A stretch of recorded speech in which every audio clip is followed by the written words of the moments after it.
Hello and welcome to another episode of Open Stance. Today we have a very special guest. He was born in South Africa but played for England.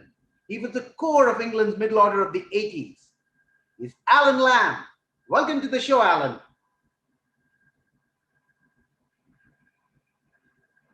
Thank you. Lovely to be on your show.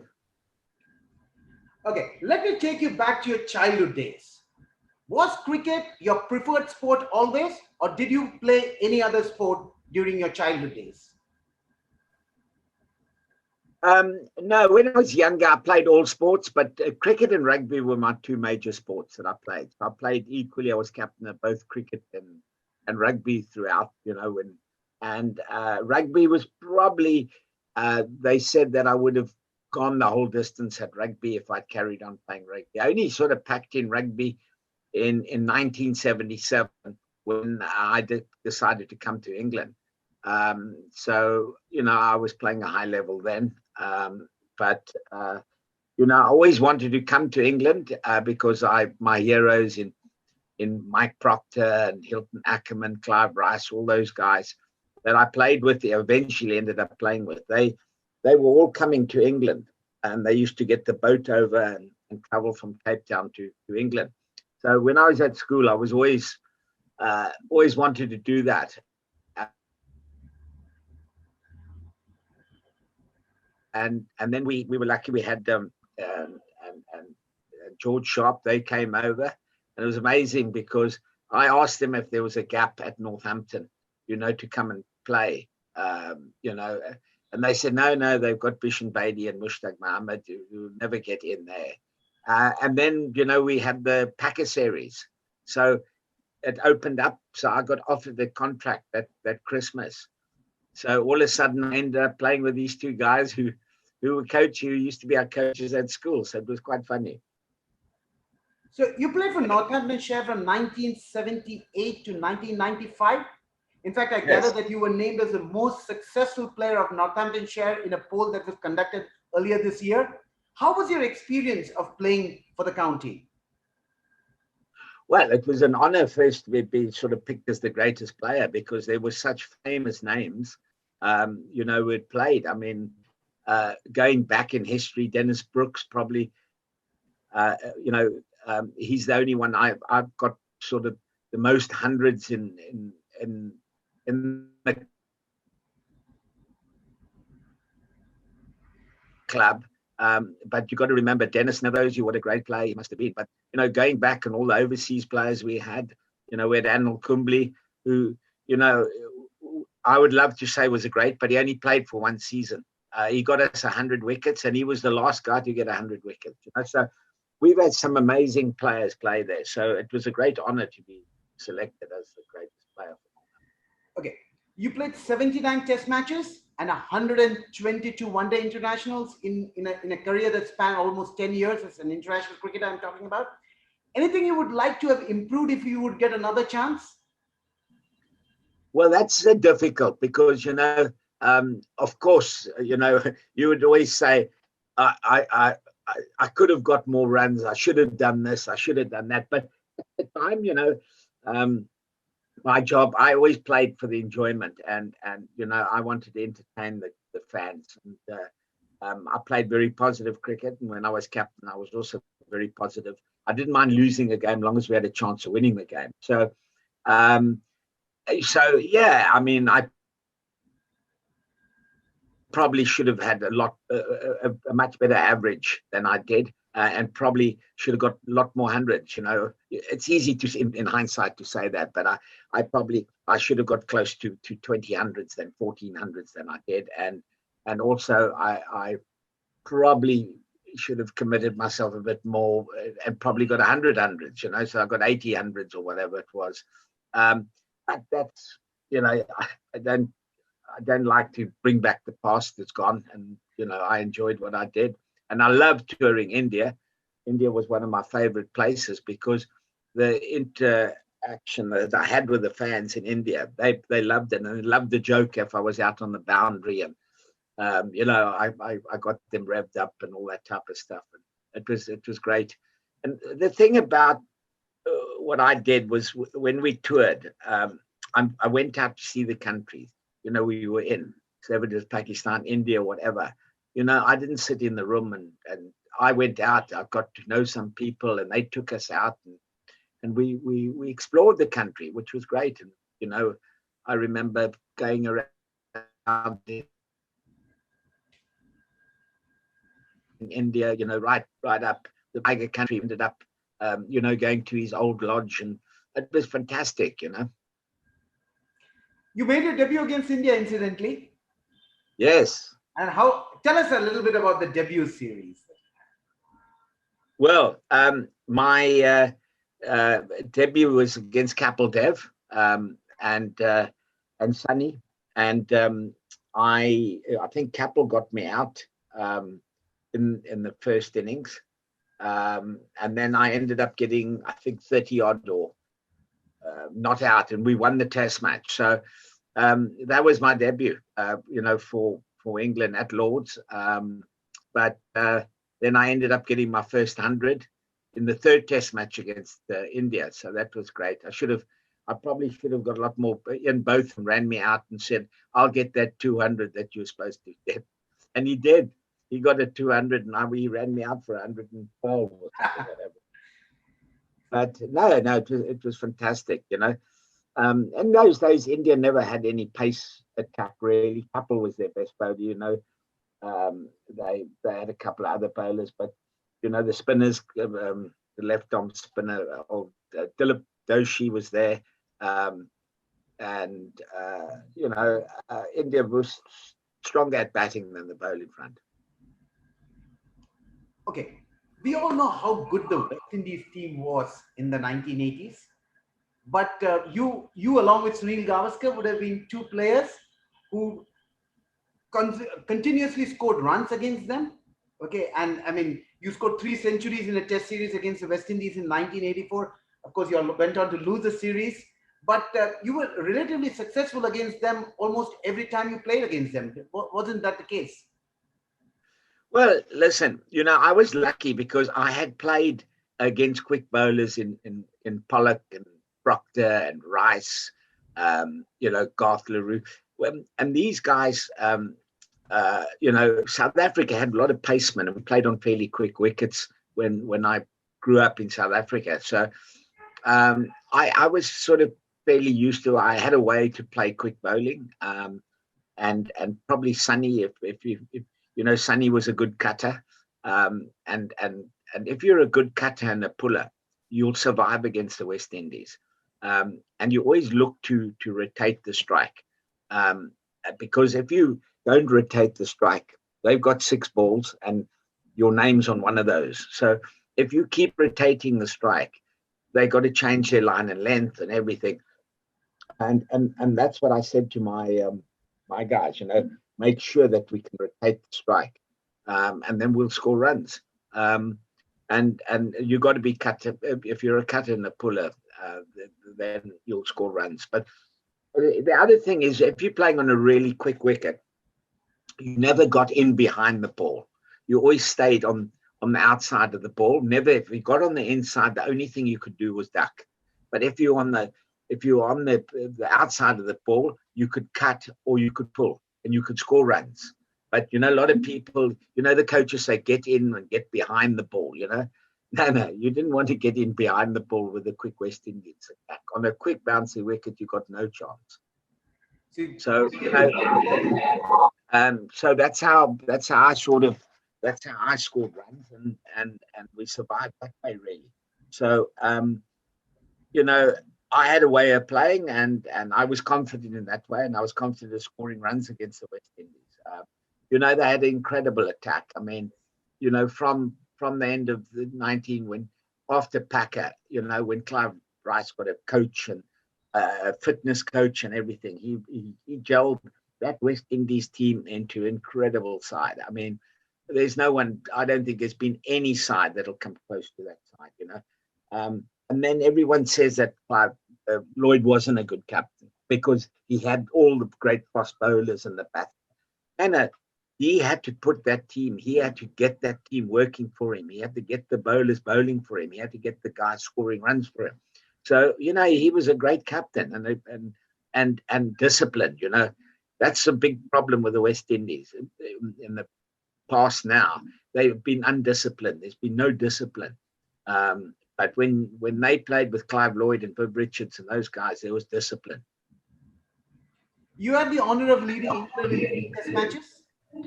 Any regrets that you could not lead them for more than 3 Test matches? Yeah, you know, I love captaincy, but unfortunately, the 3 times I had England, it was when we had injuries. You know, I was standing for Graham Gooch, vice captain, so he got injured, and then I took over. But we had a few injuries, so we never had a full side. And I have a very good record as an England captain, played 3 and lost 3. So it's not a very good record. But, you know, it was tough. The 2 Test matches I did were against the West Indies. And we should have probably drawn the one in Barbados. Unfortunately, with some bad decisions there. And then we went and played in Barbados, in Antigua on a fairly quick wicket. And we got blown away there. So we lost that. We drew that series. That's the only series we drew, 1-0. Sort of 1-1. So no, we lost the series. 2-1. We were hoping to draw the series. So I never beat the West Indies. I played, I think, 25 odd Test matches against them. And the first one we won was in 1990. So right through the 80s, we never came close. And in 1990, when we cleared the West Indies, we beat them in that series. We beat them the first time ever in Jamaica, which was fantastic. I got 100 there. And you know, those hundreds count that we won. So I never count all the other hundreds or 700s or whatever I got against the West Indies, because we lost every time. So that was it. So out of I don't know how many Test matches I played, but we had 1 win the whole of my career against the West Indies. Can you believe it? So that's your favorite century, I'm sure. Oh yes, definitely. And you know, people ask me, you know, who were the greatest, bowlers, and you know, I would say the greatest batsman I played was Viv Richards Test matches, but the other great one I would have said was Barry Richards, because if Barry had played more international cricket, this guy, you didn't know he had got 100 because it was done so smoothly and so quietly, where Viv just came in and just smashed you to all parts.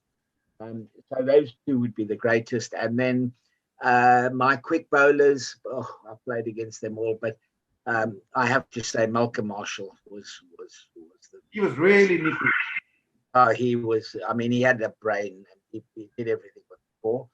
And then you may not remember, but probably the spinner I could never get. He was just Abdul Qadir, the Pakistani. He was incredible. That guy, let me tell you, if he had played more Test matches in this time now, he would have bowled a lot of sides out. He would have been up there with Shane Warne, I think. Yeah, that's what even Imran Khan says, that he's as good as or better than Shane Warne. That will keep it for another day for discussion. But yeah, you're right. Abdul Qadir was a master, wasn't he? I mean, he had absolute master, and he was quick. He was quick through the air too. Quick through the air, yeah. He made life really miserable for a lot of batsmen. You're right. Okay, you played in 3 World Cups, right? Yeah.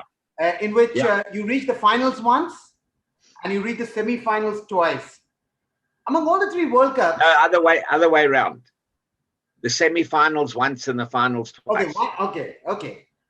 So we played against India in the semi-final, which we should have won. And Mike Gatting ran me out at the Old Trafford. And then the next final was against Australia at Calcutta, right? And I never forget, because that tournament we had neutral umpires. Do you remember? Yeah. And Javed Miandad was given out LBW the first time ever on Pakistan soil, right? By Barry Mayer, the English umpire. And Australia played Pakistan in the semi-finals, and we played India. And Graham Gooch got 100 there. Graham Gooch swept England to the finals. And Mike Gatting swept England to doom. Yeah, that would be it. And we got some left arm spinners because we knew Ravi would be bowling. So in the Maninder nets, and Ravi. yeah, in the nets before that semi-final, we just had a left arm. We had these Indian left arm spinners come in, and we just swept. We could have gone with a broom, you know. We just kept sweeping. And Gucci got a good 100. I think I just chipped in with a quick 30 or 40, but. And then we got in, and I remember Gani Kolkata, they still had India, Pakistan all up because that's who they thought was going to win the final. It was amazing, you know, it was still there. Everyone's in shock. But, you know, we had a very big crowd still come, and probably hindsight again, yeah, if Gatting hadn't have played that bloody stupid reverse lap to Alan Border, I mean, we were cruising it along. Yeah. And also, I felt that I probably should have, you know, Gat should have batted 3 and I should have batted 4.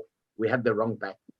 We had Bill Atty and he used up quite a lot of overs in that thing. So there we are. We lost that.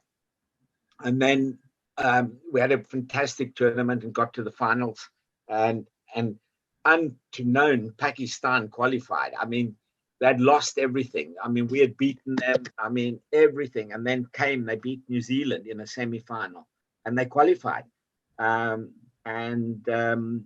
You know, then probably the greatest over was by Wasm.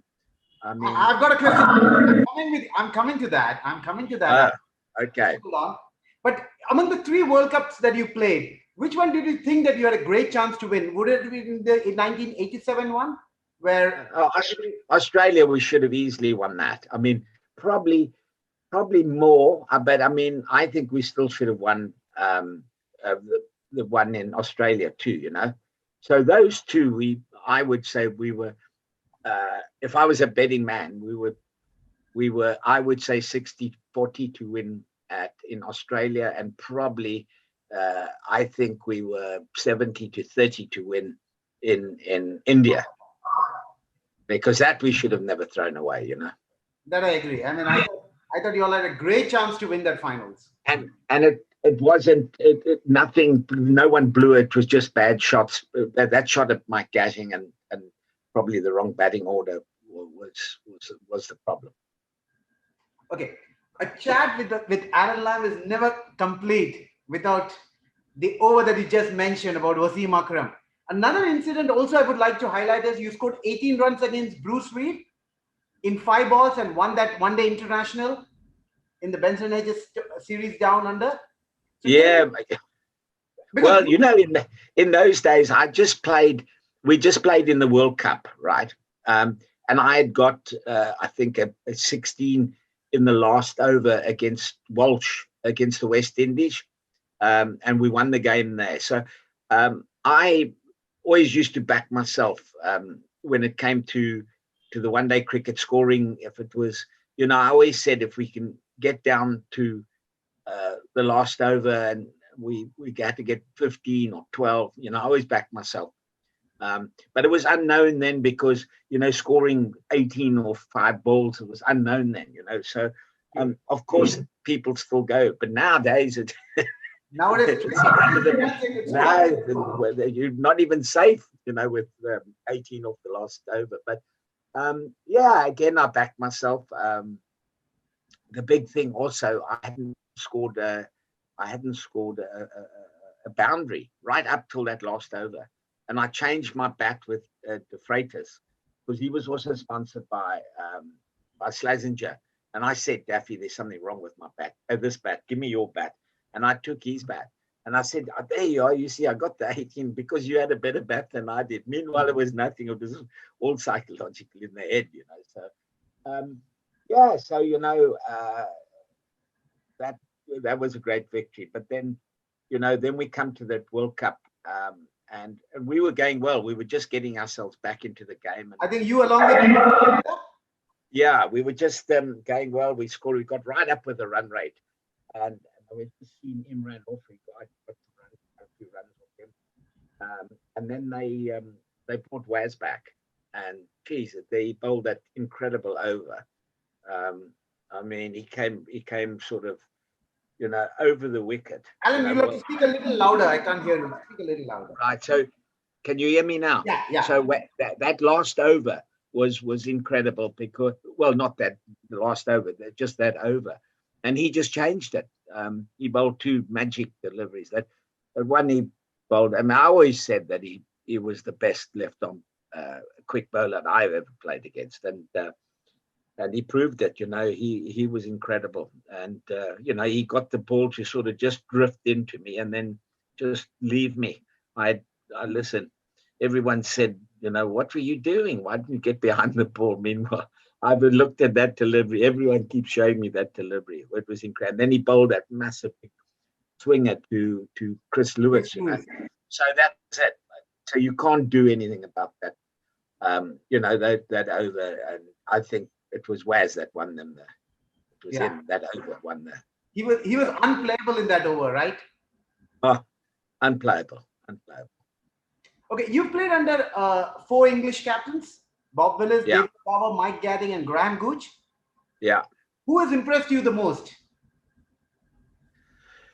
I think Gat was a astute captain. But the guy worked hard, knowledgeable. I think probably Graham. I was sort of vice captain to him, which I enjoyed playing with him. Because I think Graham brought more out of me because I was probably a little drifting again. And he said, listen, I want you to be vice captain when he took over. He said, listen, we both at an age where we're not going to have long. Listen, we've got to get ourselves fit. And he was a very fit man. So, I got super fit again. And that did help me play a couple more years. I probably had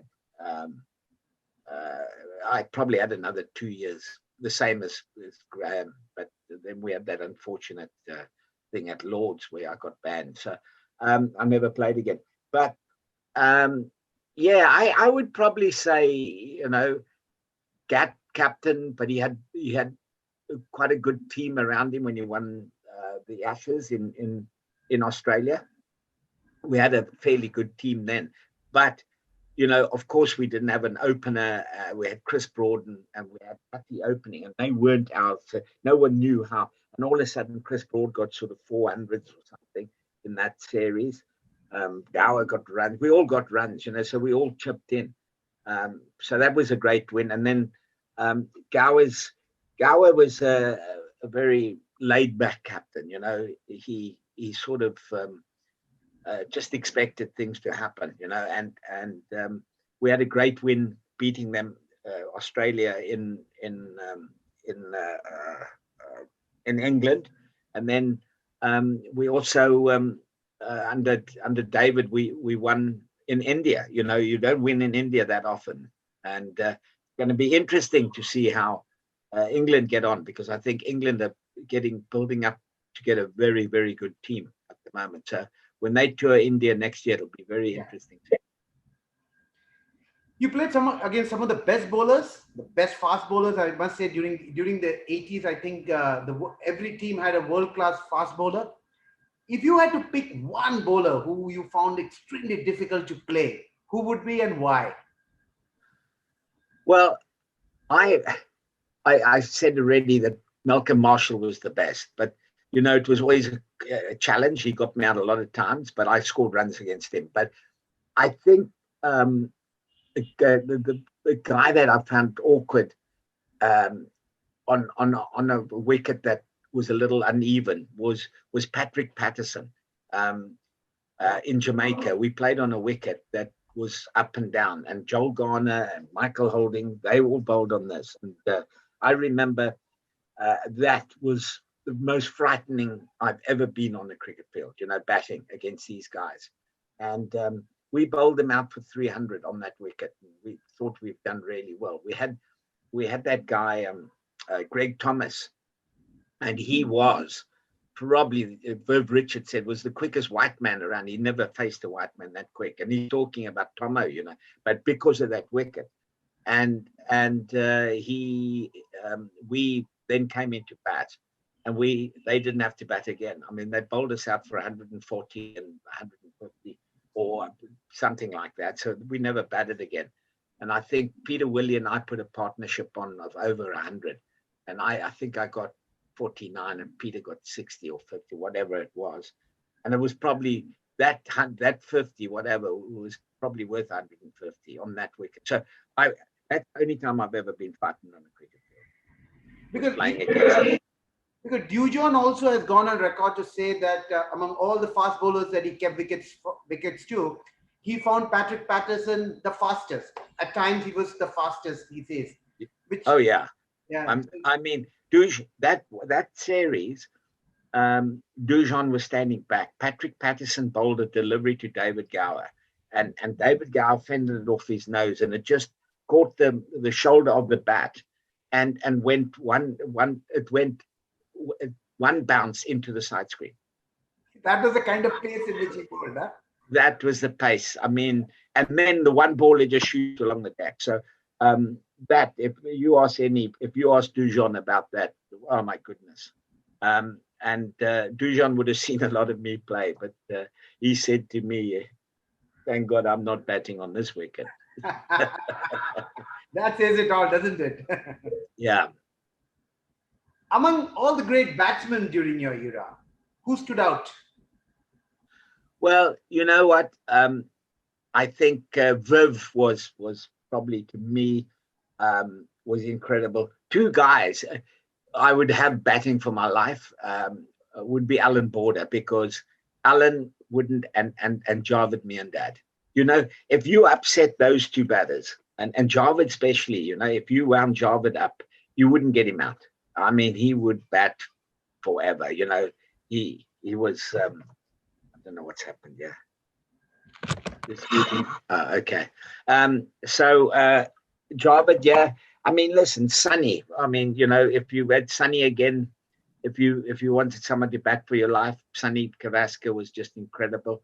You know, I played against such Greg Chappell. I played against such great players. You know, you know, I thought Martin Crowe was majestic. He could bat. But if I had to pick the best out of the best, then it'd have to be Viv Richards. So you were playing for England when Sachin Tendulkar scored his first Test century, wasn't it? At Manchester, he was 17. How good was he at 17? Listen, he owes me plenty, and he knows that, because I dropped him at first slip of Devon Malcolm on 2 runs. Right? I parried it. It came straight like that and went bang over my hands. And he went on to get 100. So whenever I see Satch, I say, hey, Satch, I forward your career. If it wasn't for me, you probably wouldn't have got a run. But listen, I mean, Sachin Tendulkar, incredible player, you know. We never played against him a lot, you know. That was the only thing. But, you know, there's a stat. All the greatest players, Sachin Tendulkar, Shane, Brian Lara, all these guys, they've never scored 100 at Lords. And, you know, a big thing about that, you find out. Ben Saka, I think, scored three centuries at Lords, you know. But you take all those great players, you know, never got 100. You know, you have a look at all the top 10 players. Even Sunil Gavaskar did not score a century at Lords. Eh? Even Sunil Gavaskar did not score a century at Lords. No, it's incredible, because Lords were the first ones to come with a board where you put your name if you got 5 wickets and now everyone does it. But in those days, if you asked any foreign player or even an English player, where did you want to get 100? And that was always at Lords, you know. So Sachin was just, I mean, he got better and better. I mean, he was an incredible player. You know, I would have, you know, if I'd played against more than Satch, I probably would have said he was probably the best. You know, if you look at his record, he's just incredible. I mean, you take Kohli now and Smith and Williamson. To me, those 3 are just, you know, way ahead.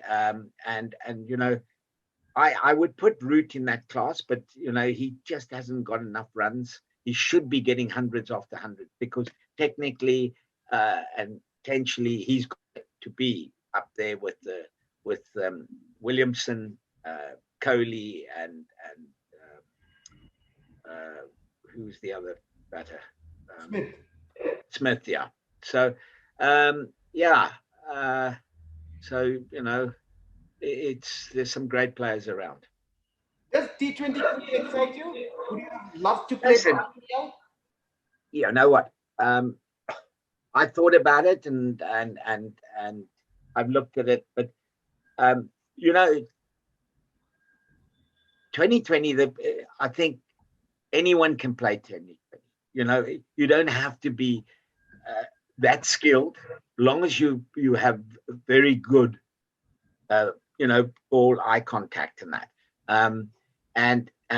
But you take the players.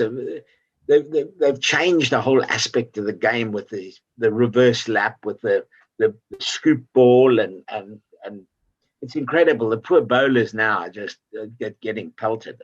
But I watched the IPL more this year than I've ever watched it, and I've got to say some of the young Indian players that have coming through are just incredible. And and these guys haven't even got into the Indian team that's gone down to Australia. So India has for one-day cricket has got some fantastic players. And I was surprised they lost the ODI to Australia.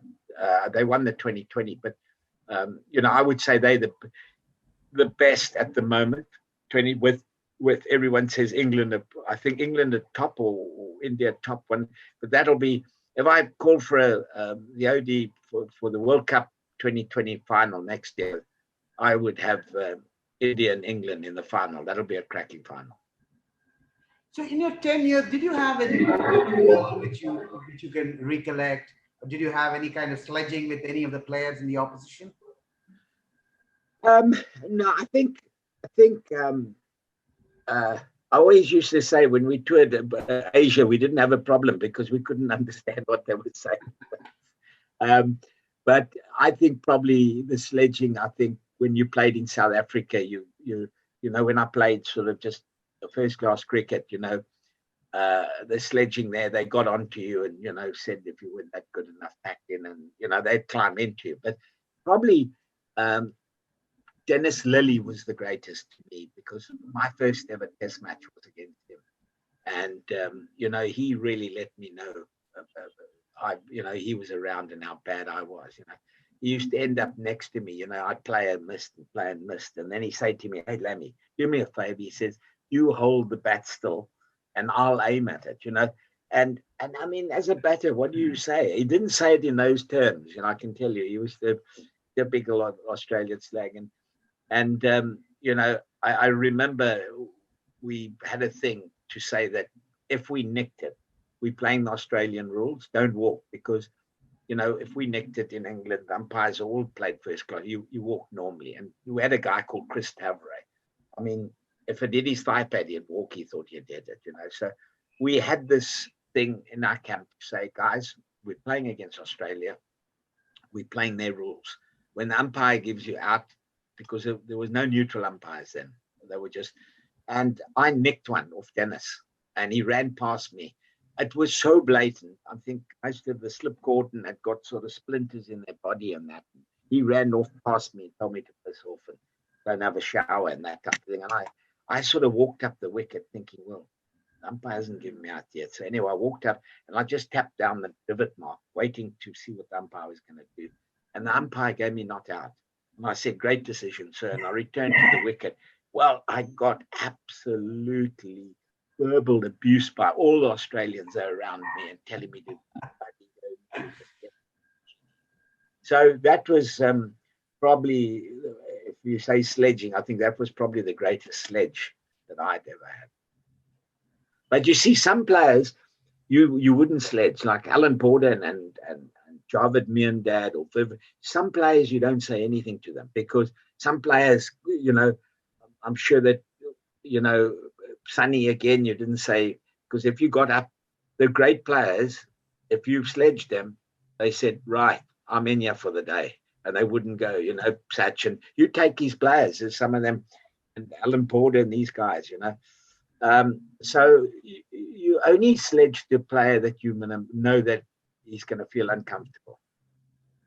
Okay, let me ask you a few rapid fire questions before we close this show. Okay, what was your dressing room name? Did you have a dressing room name? Lemmy, some of them called me Legger. I had some called me Joe because my Gucci used to call me Joe because my middle name was Joseph. Which was your favorite ground? Lords. Your favorite room partner? Well, he wasn't my favorite, but my worst was Ian Botham.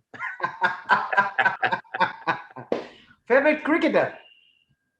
My favorite cricketer to watch was Barry Richards.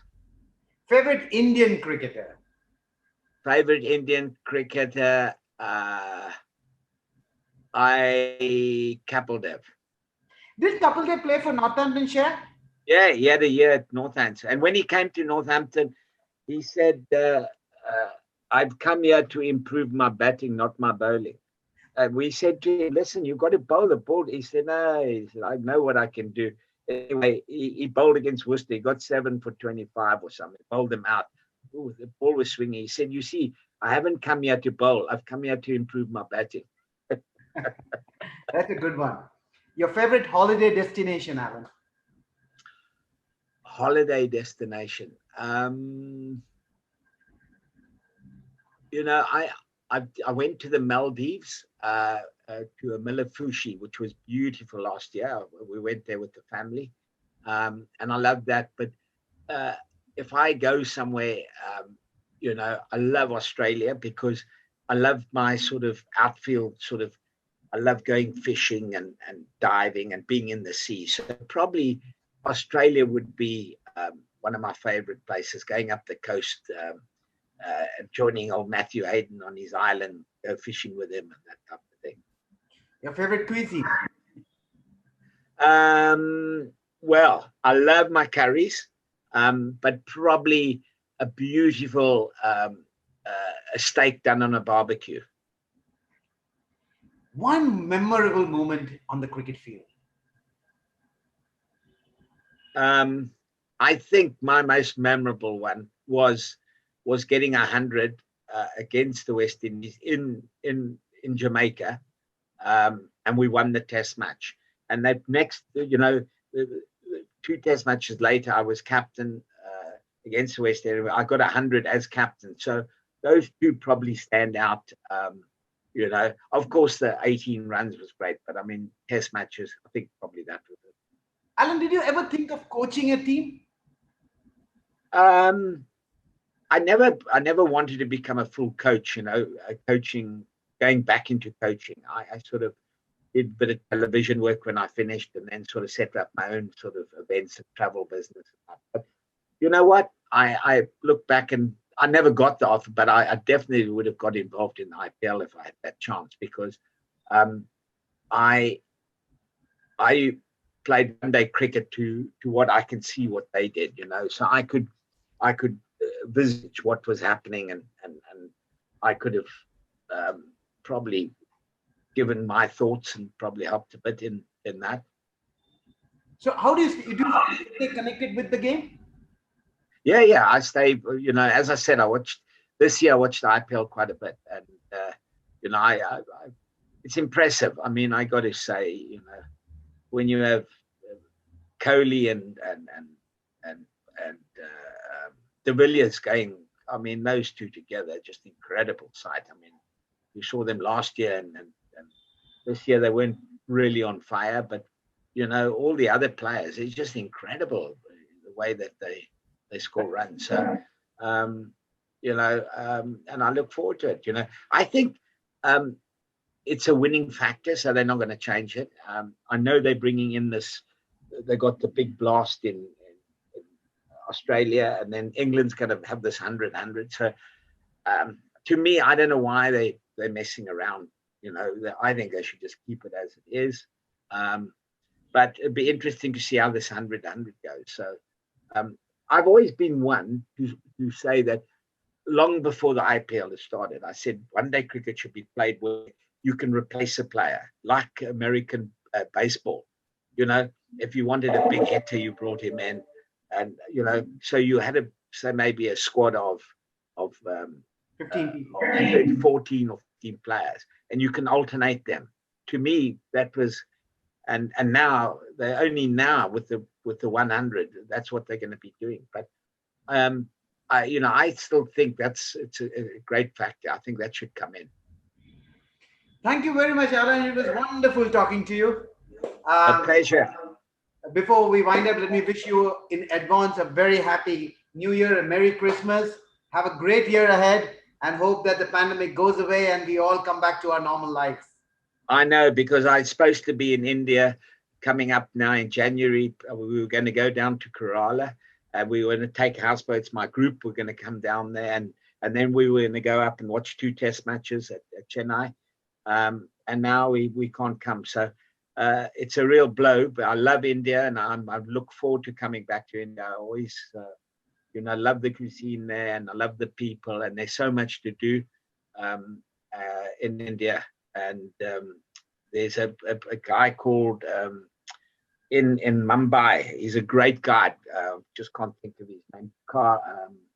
And he is the best guide in Mumbai. If you ever want to go out in Mumbai, let me tell you, he'll take you out. Allan, I'm from Mumbai. Have you not heard of him? I'll tell you his name's. I'll send you his address. He is the best. He took us out to see the leopards. I went to see the morning papers. We went to the fish, went to the vegetable. We did everything with him. He's just incredible. Fantastic. So we will connect again, Allan, very soon. You will. Okay. Goodbye. You keep thank well. you very much. And love to everyone in India. Cheers. Okay. Bye-bye.